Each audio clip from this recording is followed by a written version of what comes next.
Magandang araw po sa lahat.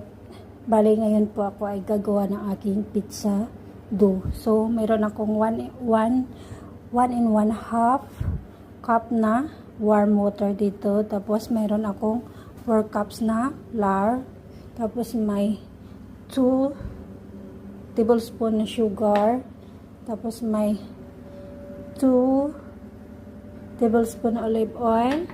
Tapos, meron akong 2.5 teaspoon na yeast, at saka yung iodized salt is 1 and 1/2 teaspoon.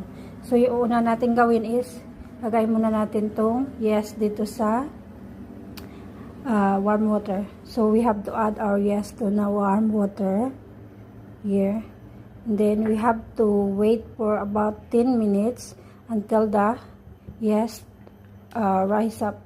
Para umalsa po yung yeast, hintayin natin ng 10 minutes. Saka na natin ilagay yung remaining ingredients.